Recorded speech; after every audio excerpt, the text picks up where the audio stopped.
नमस्कार. नमस्कार. आम्ही मस्त सुरूच्या बनात आहोत आणि सुरूच्या झाडाला मी तरी निदान जादूचं झाड म्हणते. कारण की त्याच्या ह्या ज्या काड्या असतात त्या एकदा तुटल्या की त्या पुन्हा जोडता येतात. त्यामुळे सुरूचं बन हे जादूचं बन आहे. पण आम्ही सुरूच्या झाडाचे उपयोग या विषयावर बोलण्यासाठी आज इथे नाही आहोत. वेल, इतकं सुंदर वातावरण आहे, इतकी छान जागा आहे. अशा वेळेला कुठल्याही पुस्तक वेड्या माणसाला काय वाटेल तेच आम्हाला वाटतंय की एखादं छानसं पुस्तक घ्यावं. समोर छान समुद्र किनारा आहे, सुरूचं बन आहे, जोडीला आपल्याला हवं असलेला माणूस आहे. त्यामुळे एखाद्या छान पुस्तकाबद्दल बोलावं, त्या पुस्तकाच्या बद्दल गप्पा माराव्या असंच वाटतंय आम्हाला. टाडा. सुरुवातच आम्ही पहिलंच पुस्तक असामी असं घेतलेलं आहे आणि ते घेण्यामागचं कारण म्हणजे एक निखळ मनोरंजन, निखळ हसणं आणि मुंबईतले वेगवेगळे बदल त्याबरोबरीने या सगळ्या गोष्टींचं छान वर्णन ह्या पुस्तकामध्ये पुलंनी केलं आहे, भाईंनी केलं आहे. त्यामुळे त्या पुस्तकाबद्दल बोलणार आहोत थोडा वेळ आम्ही.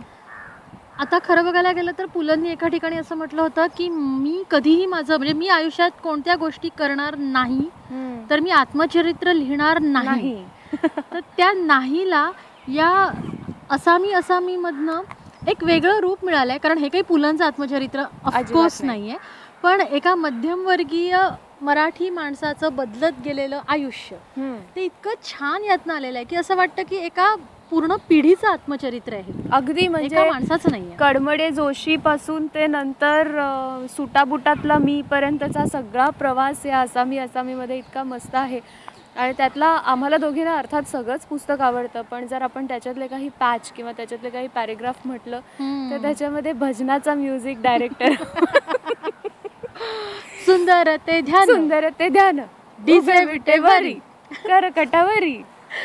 पुलंनी खूप छान बदल टिपलेले आहेत आणि आपण असं म्हणतो ना की पुलंचं लेखन विनोदी आहे किंवा काही प्रमाणात त्यांनी गंभीर लेखनही केलेलं आहे, पण मुलांची मानसिकता पुलंना या पुस्तकात इतकी उत्तम कळलेली आहे. विशेष करून शंकर्याचं जे पात्र आहे, मुळात ही सगळी कहाणी कोणाची आहे तर धोंडो भिकाजी कडमडेकर जोशी या गृहस्थाचं चाळीपासून ब्लॉकपर्यंत बदलत गेलेलं आयुष्य. बरोबर, त्याची ती कहाणी आहे. पण त्यातल्या त्यात त्याच्या मुलांची मानसिकता, त्याच्या पत्नीची मानसिकता, एका कारकुनाची मानसिकता, एका नवलेखकाची मानसिकता, पुलंनी एवढी वेगवेगळी पात्र ह्याच्यात रंगवलेली आहेत, इतकी सुंदर रंगवलेली आहेत की त्यामुळे पुन्हा पुन्हा वाचावंसं वाटतं. किंवा एज्युकेशन सिस्टीम ह्याच्यावर पण किती वेगळ्या पद्धतीने त्याच्यात भाषा आहे. तुकाराम महाराजांवरचा धडा जेव्हा वडील वाचतात तेव्हा फेफरा यायची बाकी आहे अशा पद्धतीचं त्याच्यामध्ये चित्रकारा वगैरे जो पाठ दिलाय त्यांनी, माय गॉड, म्हणजे खरंच अमेझिंग आहे. आपण स्वतःला या पुस्तकाशी रिलेट करू शकतो कारण प्रत्येक म्हणजे यात काही आउटस्टँडिंग खूप वेगळं असं काही नाही आहे. इनफॅक्ट आपलं नेहमीचं आयुष्यच आहे, पण ते वाचत असताना अरे हो, आपल्या घरात पण हे असंच होतं किंवा आपली पत्नी पण कधी कधी असंच वागते. हे सगळं जे काही येतं ना, म्हणजे ते म्हणतात लोक, त्यांनी असं एका ठिकाणी म्हटलेलं आहे की देव भरभरून काही गोष्टी देत असतो, तर माझ्या पत्नीला त्यांनी भरभरून नातेवाईक दिलेले आहेत.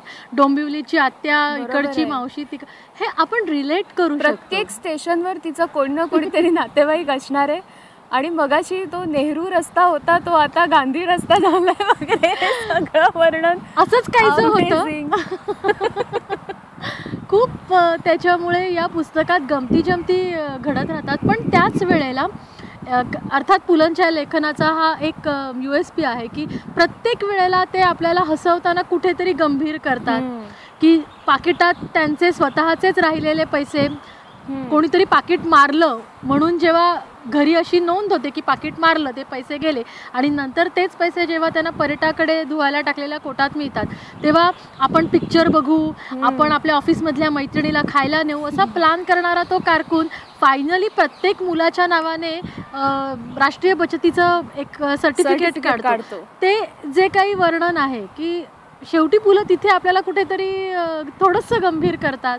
बरोबर. आणि मध्यमवर्गीयांचं इतकं सुंदर वर्णन ज्या काळामधलं हे आहे, मला नाही वाटत की इतक्या छान विनोदी पद्धतीने आणि आपल्या आयुष्यात घडणाऱ्या प्रसंगांच्या रूपाने मध्यमवर्गीयांचं इतकं सुंदर वर्णन आणि त्यांच्यामध्ये होत गेलेले बदल शंकर्याने फादर म्हणणं आणि कोणाशी तरी भलत्याशी संवाद सुरू असताना तुझ्या थोबाडीत मारीन असं मध्येच मला फादर म्हणाला असतं. तर हे जे सगळे चेंज ओव्हर्स आहेत ते एका वडिलांना शेवटी कुठे ना कुठेतरी ते स्वीकारावे लागतात. किंवा आता वडिलांना शाळेत बोलवत आहेत तर कशासाठी बोलवत आहेत, हे सगळे बदल आहेत. आणि त्यात त्यांचा सूर कुठेही आमचं छान आणि नवीन सगळं वाईट असा नाहीये. त्याच्यात नव्या पिढीतल्या मुलाने वडिलांच्याकडनं काही दुर्गुण उचलल्यानंतर नवीन शिक्षण पद्धती हे सुद्धा टिपती आहे हे पुलं आवर्जून नोंदवतात. म्हणजे त्यातल्या चांगल्या बाजू सुद्धा त्यांनी छान मांडलेल्या आहेतच. एक्झॅक्टली. तर हे असामी आम्ही वेगवेगळ्या गोष्टी आणणार आहोत आपल्या या अरे वा या यूट्यूब चॅनेलच्या माध्यमातून. आणि जेव्हा असं म्हटलं की पुस्तकाबद्दल बोलावं तर सुरुवात करत असताना दोघींच्याही मनात आलं की पुलंबद्दल बोलूया. आणि मग पुलंचा विचार करताना आम्ही असामीबद्दल बोलायचं ठरवलं. पहिली आवृत्ती 1964ला आली. माझ्याकडे असलेली आवृत्ती आहे ही 17वी आवृत्ती आहे 2004 मधली.